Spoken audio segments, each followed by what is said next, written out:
What's up guys, it's Alex the Magician here, back for another Heroes 3 tier list video, and in this one we're continuing the artifact tier list series by ranking the minor class artifacts. So let me know what you guys think in the comments below. Let me know if there's anything you guys would rank differently and why, and without further ado, we're just going to get into this. Alright, at the very bottom here, we're going to rank the Emblem of Cognizance, the other Eagle Eye artifact. I mean, Eagle Eye, useless skill, does not really come into play in a PvP situation, so something that increases your Eagle Eye skill percentage is pretty much useless as well. I mean, the only use for this is sacrificing it for experience on the altar of sacrifice, or perhaps selling it for gold or resources. Alright, so next we are going to rank the Necro Cape, also the Loins of Legion and the Torso of Legion, and the Wood Cart and the Ore Cart. So while these are not completely useless, they're close to it. So the Torso of Legion and the Loins of Legion increase the production of tier 3 and 4 creatures in your town.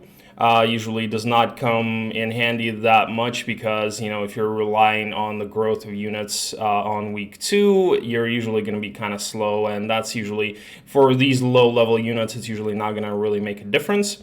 Necro Cape, it's useful if you have Necromancy, if you're playing as Necro, otherwise it's completely useless. Increases Necromancy skill percentage by 5%, so it's decent for Necro. For everything else, it's, you know, again, useless. That's why it's here, because it's only useful in that one situation. And the Card of Ore and Card of Wood increase your wood production by 1 per day.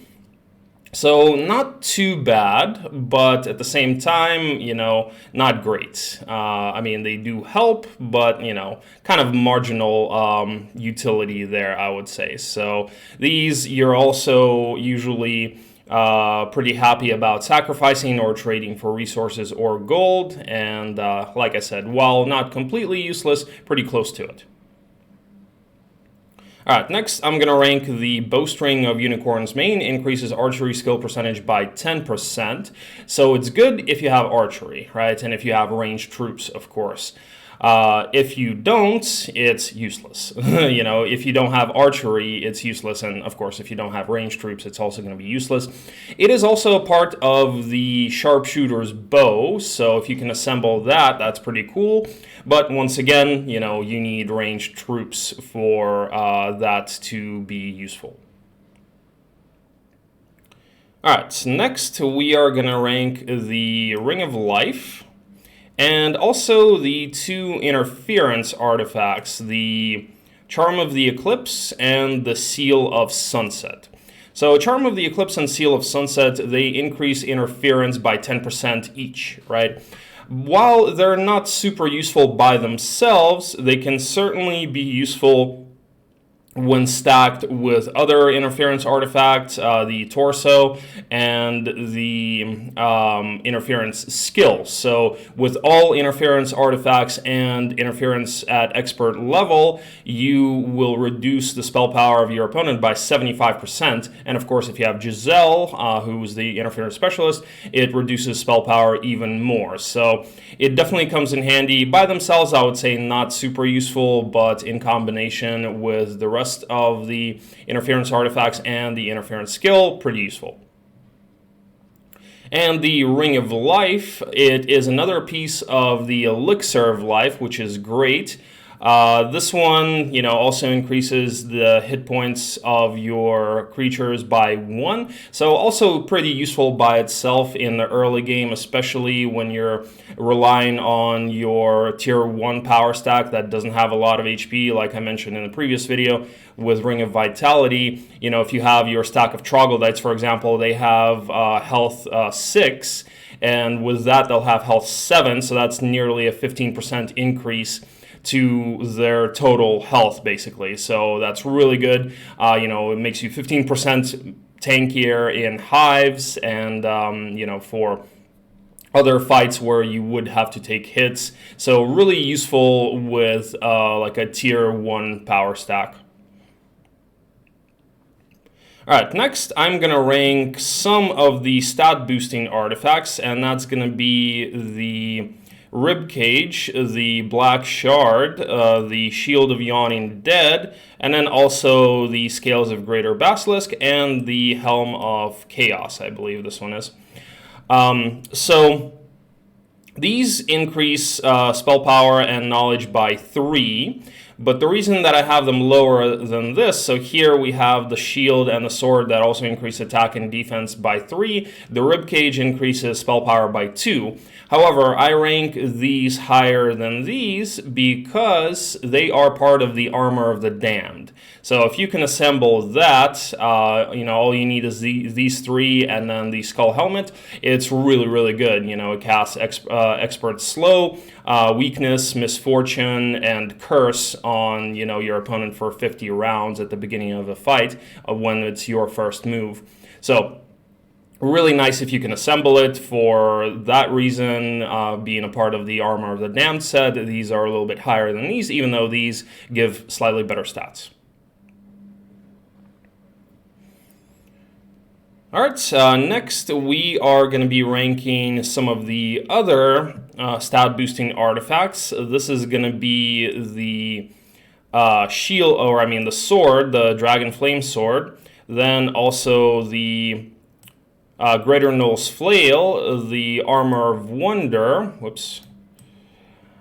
and the Buckler of the Null King. So all of these are at the same level here because they increase stats by a total of 4, right? So the sword, 2 attack and 2 defense, the Armor of Wonder, 1 to all primary stats, and also it's part of the Angelic Alliance.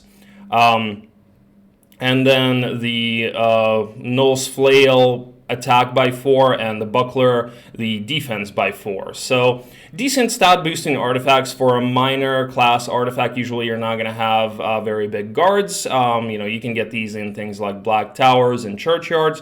So decent artifacts to have for sure, especially in the early game where you really could use stat boosts. Usually towards the later game you will find better artifacts, but in the early game these are quite useful. And the Armor of Wonder can certainly come in handy if you want to assemble the Angelic Alliance eventually, and it's also good when you need that extra knowledge or extra spell power. The 1 attack and defense usually doesn't matter that much, but the reason that this one can be good is because of the +1 knowledge and +1 spell power for heroes like, let's say, Shakti or Dracon or Galthran, who don't really get a whole lot of knowledge or spell power as they level up. So it can be a really big help.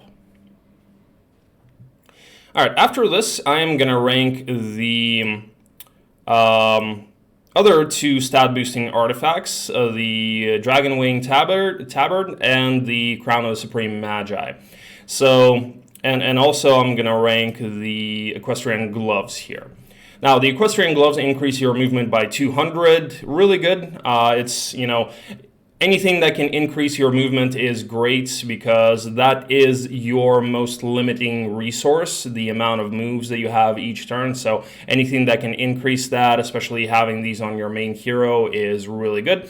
200 is not a huge increase. These used to be better. They were nerfed, just like Logistics was nerfed, but still, it is a decent increase, and it's obviously better having 1900 moves rather than 1700 or something like that. So as far as the Crown of the Supreme Magi and the Dragon Wing Tabard, so the Crown increases your knowledge by 4, and the Tabard increases your knowledge and spell power by 2.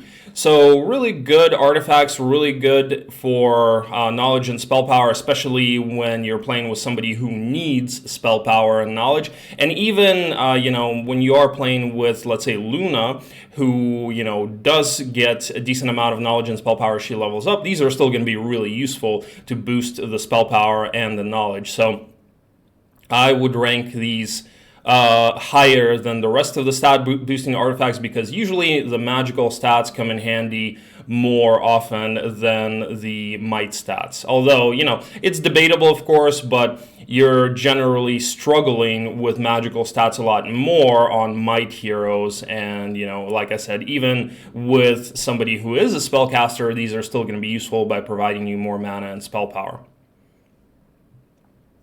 Alright, next I'm going to rank the Hideous Mask and the Shaman's Puppet. So Hideous Mask reduces the opponent's morale, or, you know, whatever you're fighting, like neutral creatures' morale, by 1. And the Hideous Mask reduces their luck by 2. So, of course, you know, as I mentioned in a previous video, the morale reducing artifacts are really good, especially when you're fighting neutrals, you know, giving them neutral morale. Except for some cases, like you're fighting angels, they'll still have +1 morale with this artifact, or, you know, like satyrs, if they cast Mirth, they can still have positive morale. But in most cases, you know, you're going to be fighting things that are going to have +1 morale. So giving them neutral morale is going to be really helpful for doing difficult fights, like against a break or something like that, where if they get positive morale, that can really mess you up. So this takes away that chance, which is really great, you know, taking away that kind of RNG factor. And the Shaman's Puppet, that one is actually, I would say, even more useful in a PvP fight. It can be useful against neutrals as well. But, you know, it's more useful in cases where you know you have to take hits, right? So -2 luck is really good, so that gives your opponent, or whatever you're fighting, 16% chance to get unlucky strike. So when you're fighting like Dragon Utopias or something like that, where you know you're going to be taking hits, you know, if they get unlucky strikes, it works for you like hugely in your favor. You take less damage. And of course, against the opponent, you know, if his power stack gets an unlucky strike, that also works hugely in your favor, like in the final fight. So really good artifact to have, you know, and -2 luck for just 1 miscellaneous slot is really nice. And the top tier artifact here, I would pick the Boots of Speed. So these are better than the Equestrian Gloves. They increase your movement by 400. They were also nerfed, but still really good to have. You know, 400 extra moves on your hero. It's basically like having a stabled up hero all the time. So again, with movement being your most precious resource, I would say that these are the best out of the minor class artifacts. So, well, not a whole lot more to say about that. So on that note, I am going to end this video. Thank you guys for watching, and let me know what you think in the comments below. Also, if you want to see more English-speaking Heroes 3 content, check out my Twitch stream, link in the description below, and I will see you guys in the next video and hopefully on my stream. Peace out.